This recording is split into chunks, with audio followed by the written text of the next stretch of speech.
Question then comes, because this is a theological issue. Well, wait a minute. We've been told that there's only one death. This would appear that he had two. No, because this is considered the death that he underwent to be resurrected was part of his first life. And so that death that he died, the first death when Allah caused him to die, was not his natural death. That wasn't his ajal. That was part of Allah's i'jaz, part of his miracle that he did. So that was still part of his first life. So all the way from the beginning, that part where he died and then he was brought back, that's all part of his first life. And then he died a natural death where the soul was taken out and all these other things occurred that were the natural death. Prior to that time, he was living just as normally as everyone else, but he was miraculous. Just like prophets sometimes have a choice between when they will die. Yet, they almost die natural death. So, keeping this in mind, inshallah, we have the last parts of Yirmiyah and Uzair, alayhim as-salam, to deal with after the salah. أقول قولي هذا استغفر الله لي ولكم أستغفر الله إن الله غفور رحيم يرحمني الرحيم ولا إله إلا الله.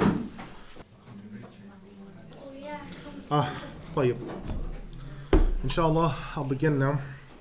Alhamdulillah, salatu wassalamu ala rasulillah. Imam Ibn Al-Jawzi rahimahullah, before we finished for salah, he brought this ayah to relief. If anyone has the opportunity to, if you visit your local library, do not download things, that's not knowledge. If you visit your local library and you get a chance to obtain any documentation, one of the things I would have you look at, if I could give you any assignment, would be the First Temple period. Because to understand that First Temple period, 596, 597 BC, to understand that and how many prophets, there were somewhere between 12 and 24 prophets during that entire time period. A huge amount of prophets released in that time period. That's just the prophets that we know of by name. There were others, but we're talking about the ones we know by name, 12 to 24, all prophesying similar statements. And one of the prophecies, as I mentioned, the prophet Daniel alayhi salam, is 490 years into the future. The second temple's built again, and Al-Masir is in the earth. And exactly to the day, he began preaching, exactly to the day, you check the Jewish calendar, with the Jewish calendar of how it was 490 years before, exactly to the day he appears and begins preaching. Now, all of this is connected with what's coming next and the rest of the statements. All of it's connected. Imam Ibn Al-Jawzi rahimahullah, he says, quote, when the Exalted One has said, how long did you tarry? How long were you away? Kam labitht. Ibn Kathir, Nafi', Asim recite it as kam labitht or kam wa labithtum. But in any rate, the ta is pronounced with a strong sound. It's manifest. Abu Amr, Ibn Amir, Hamza al-Kasai all pronounce it slightly differently. Abu Ali al-Farisi pronounces it with a double ta sound. But within all of these is broadness. Now, as far as the food and the drink, what were his food and drink? Wahab ibn Munabbih says that he had with him grapes and figs and a small water skin that was full with water. As-Sudai mentions the same thing regarding the figs and the grapes, and that also within his water skin he had juice that had been pressed from the dates. Juice that had been pressed from the figs. Now this material did not become stale over the time it had been preserved. And it had been protected from becoming stale. Then he was told by the Exalted One, and look at your donkey. Muqatil said that it's referring to look at it, look where it is. And look at how its bones became white with its death before it was resurrected. How it was scattered in the place where it was at. It was nothing. And then Allah brought it back. And we have made you a sign for the people. Now the wording of the ayah means that we have made you a sign so that people will see our power. And we've made you a sign so that people will know our power, will know our might, will know our glory. Ibn Abbas radiallahu anh said, he died and he was 40 years old. And his son was 20 years old. Now, when he was resurrected, he was 40 years old. But his son at this time was 120 years old. So when he came to him, he went to his people in Jerusalem. And he said to them, I am Uzair. And they said, our father and elders before, we had one whose name was Uzair, but he died in the land of Babylon. Uzair said, indeed it is I. Allah has sent me to you to renew your Torah. And it had already been taken away.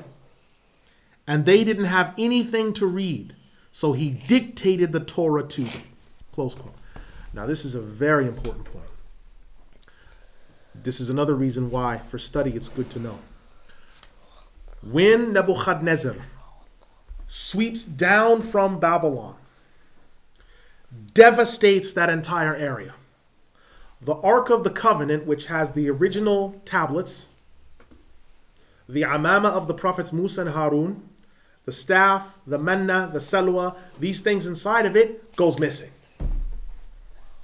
And the text that they had copied the tablets from, because they copied the tablets onto vellum, that's burnt and goes up with the temple because the main copy was kept in the main temple. That goes up. During the end of the exile time, Nabiullah Uzair alayhi salam returns to the people and tells them of the truth that he has. And then he dictates the Torah to them word for word. And so it's renewed again, only to be corrupted again. But the point is, it was renewed again. To say that Allah sent me to you to renew the Torah. To renew what you had. Because the tablets are missing. And we know from the previous ayat that the Ark of the Covenant, the Tabut, that will be brought by the final ruler among the Muslims. But for now, it is not with them. So they had what they had. And they were given what they were given. The understanding what the historians mention is that Nabiullah Uzair alayhi salam gave them a mukhtasar, a summary of the Torah. He did not give them everything all over again that was given at Mount Sinai. They had a mukhtasar, a summary of the main laws that they were expected to keep, and not everything.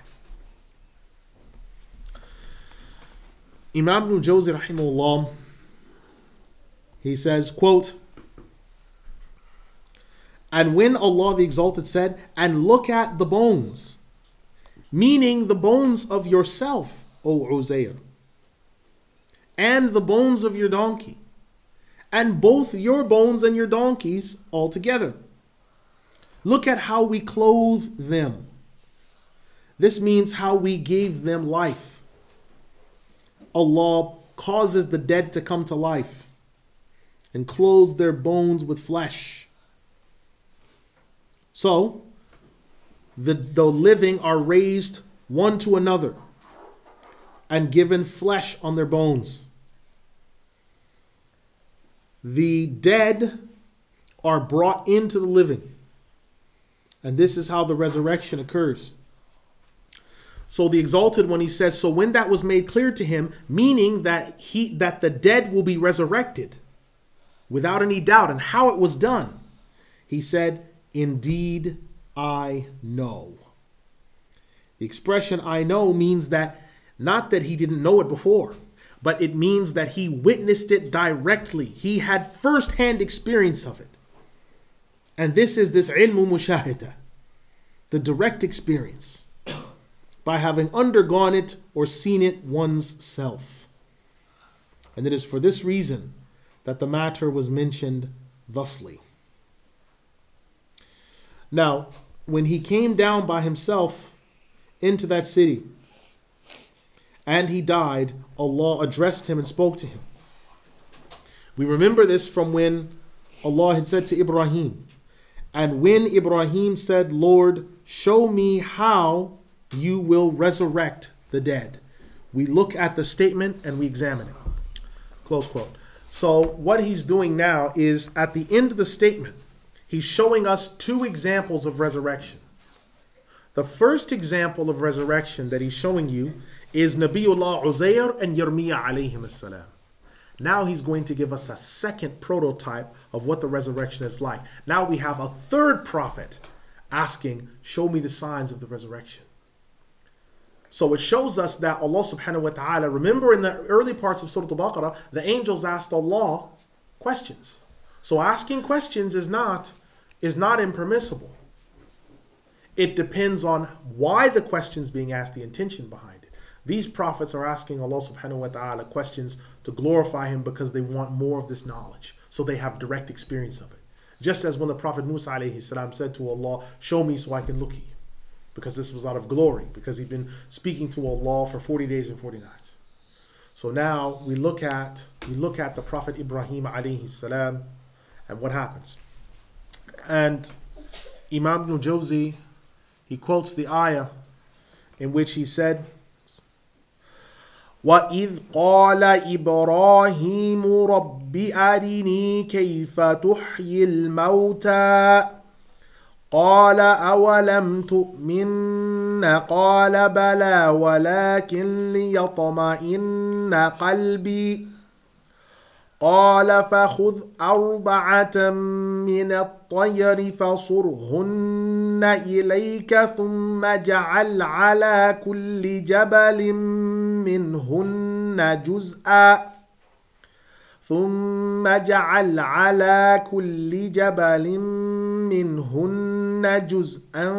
ثم دعوهن يأتينك سعيا وَاعْلَمْ أَنَّ اللَّهَ عَزِيزٌ حَكِيمٌ.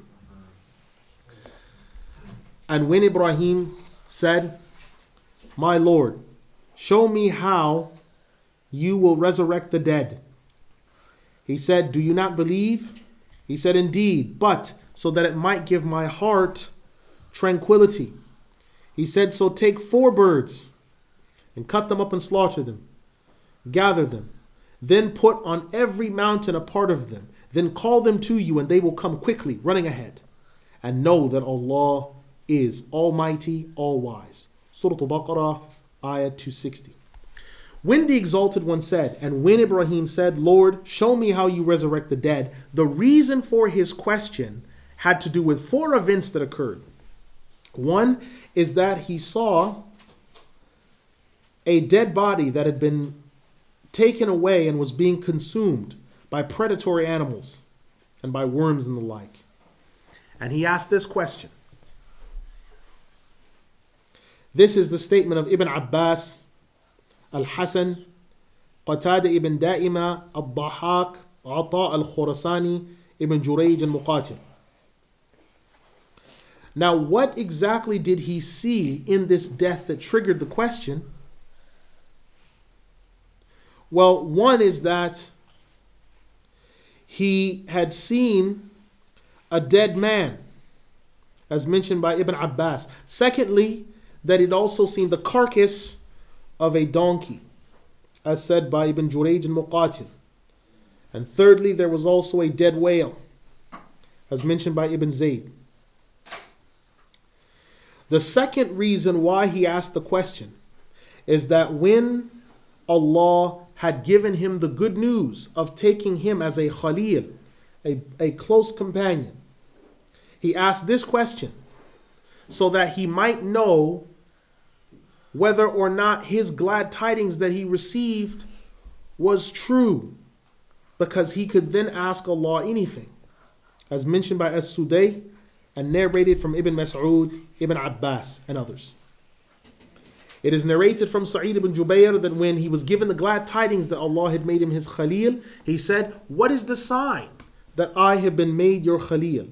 He said that Allah will answer your dua at all times and resurrect the dead when you ask. So he asked this question. The third reason why this happened is that he asked this so that way he would take away the false suspicions and doubts that others had that were asking him. And this is narrated by Ata ibn Abi Rabah. The fourth reason is also because Nimrud was disputing with him about the resurrection of the dead. And he asked this question so that Allah might show his might and his grandeur and inform them and show the people. And this is the statement of Muhammad ibn Ishaq, the author of Siratu Rasulillah. And when Allah said, "Do you not believe?" it means that, do you not believe that I will resurrect the dead? Aren't you certain of this? And aren't you certain of the fact that you are my Khalil? And so when Ibrahim said, "Indeed, but for the tranquility of my heart," that means I've asked you so that you might show me, to make my heart tranquil. And that means, number one, so that I might know that you have answered me whenever I make dua, as you've promised that you would. Number two, so that my heart increases in certainty, as mentioned by Sa'id ibn Jubayr.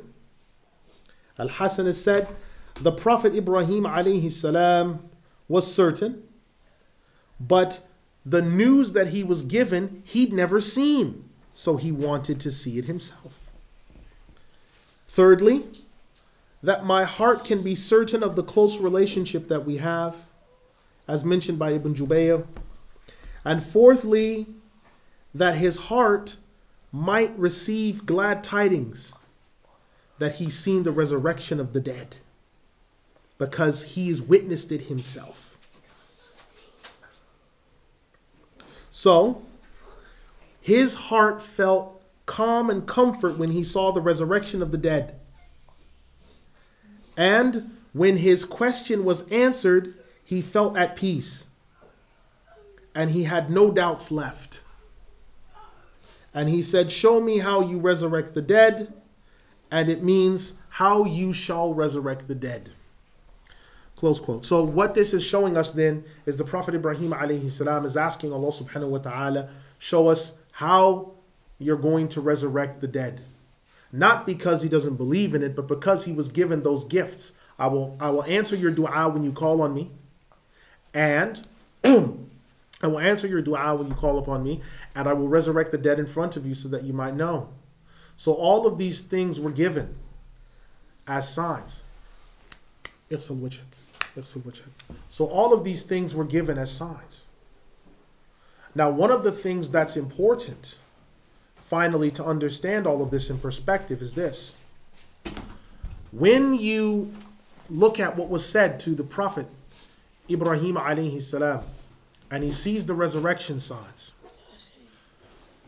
these resurrection signs are proofs also of his prophethood, because he wasn't uncertain about the resurrection. He wanted this knowledge so that he could tell other people. And by being able to tell other people, it would give them greater certainty because he witnessed it himself. Now, Imam Ibn Al-Jawzi, rahimahullah, he then says on the back of this, quote, "And when the Exalted One said, 'So take 4 of the birds,' it means that there are 7 things that are referred to. One is that these birds were a pigeon, a rooster, a cockerel, and a peacock, as mentioned by Abdullah ibn Hubayra from Ibn Abbas.